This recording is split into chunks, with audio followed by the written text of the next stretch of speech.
Essa aqui é a apresentação do vídeo do trabalho de recuperação do RA3, que a gente precisou implementar uma tabela hash do zero, usando só os recursos básicos do Java, para poder comparar o desempenho de 3 funções de hashing, que seria divisão, multiplicação e dobramento. Agora a gente vai mostrar o código.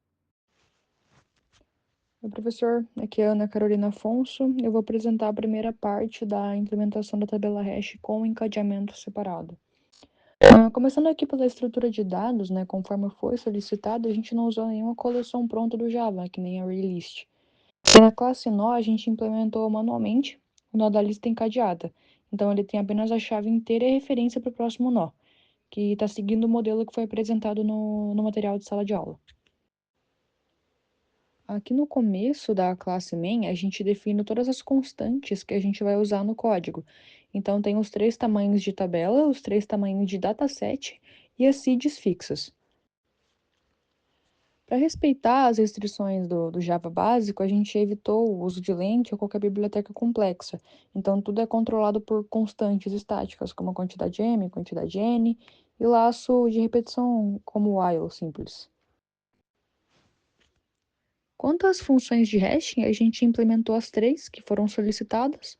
Começando ali pelo método da divisão, ele vai retornar o resto da divisão da chave pelo tamanho da tabela. Já o método da multiplicação, a gente utilizou uma constante aproximada. Como não podia usar nenhuma biblioteca grande, né, externa, a gente fez o cálculo manualmente e depois converteu para o índice.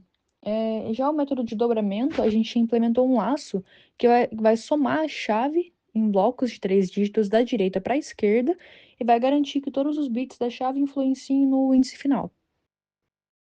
Passando agora para a lógica de inserção e tratamento de colisões, que estão localizadas no método rodar testes, a gente percebe que é nele que acontece o experimento principal.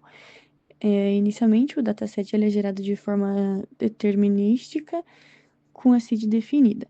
Aí, dentro do laço de inserção, o índice é calculado. Caso a posição na tabela esteja vazia, a inserção do novo nó ela é realizada diretamente. Aí, se ocorrer uma colisão, é aplicada a lógica do encadeamento separado. Então, a lista encadeada é percorrida manualmente até o fim e o novo nó é anexado na última posição. E durante esse percurso, a variável qual-lista é incrementada para mensurar o custo da colisão. Aí, além disso, o checksum ele é calculado somando os índices das 10 primeiras inserções para fins de avaliação. Agora, para a operação de busca, a gente usou um dataset misto composto por metade de chave presente e metade de chave ausente. O algoritmo ele recalcula o índice hash e percorre a lista encadeada sequencialmente, comparando as chaves nó a nó. Aí, as métricas elas são coletadas separadamente para caso de sucesso e fracasso. Aí registra tanto o tempo de execução quanto o número de comparações realizadas.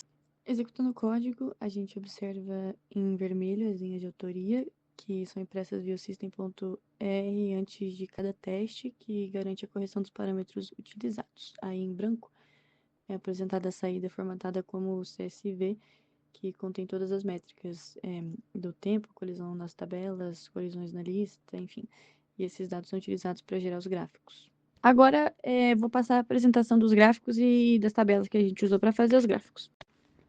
Esse aqui é o gráfico do tempo médio de busca e a gente vê que no eixo horizontal a gente tem um aumento da quantidade de dados. E quando a gente olha para a linha rosa, que é a função do dobramento, a gente percebe como ela cresce ao chegar nos 100.000 elementos. Isso significa que o programa ficou muito lento para encontrar os registros usando essa função. E aí, por outro lado, as linhas azul e verde, elas continuam praticamente coladas no zero. E esse gráfico ele mostra na prática que, como o dobramento gerou muitas colisões, ele criou listas encadeadas gigantescas. E o computador teve que percorrer essas listas gastando muito mais tempo. E já a divisão e a multiplicação distribuíram bem os dados, mantendo a busca quase que instantânea. Bom, esse aqui é o gráfico das colisões, e aqui a gente pode ver que, para a tabela maior, a função de dobramento, que é a linha rosa, ela perdeu desempenho, gerando quase 3 milhões de colisões. Enquanto isso, a divisão e a multiplicação, elas mantiveram uma curva praticamente plana, com o número de colisões baixos. Isso prova que essas funções elas conseguiram distribuir as chaves de forma muito mais uniforme, evitando aglomeramento e, consequentemente, listas muito longas que ocorreram no dobramento. E por fim tem o gráfico das buscas mal-sucedidas. Bom, para confirmar que uma chave não existe na tabela, o algoritmo ele é obrigado a percorrer a lista encadeada inteira, do começo ao fim. Então, se a gente olhar para a lista, para a linha rosa, que é do dobramento, ela vai crescer muito de novo, porque como essa função ela gerou listas muito longas devido às colisões, o custo para confirmar a ausência de um dado ficou bem alto. E na multiplicação e na divisão, elas se mantiveram muito mais baixas, provando que por elas terem distribuído melhor os dados, as listas ficaram curtas e a verificação foi mais rápida, mesmo quando o dado não estava lá.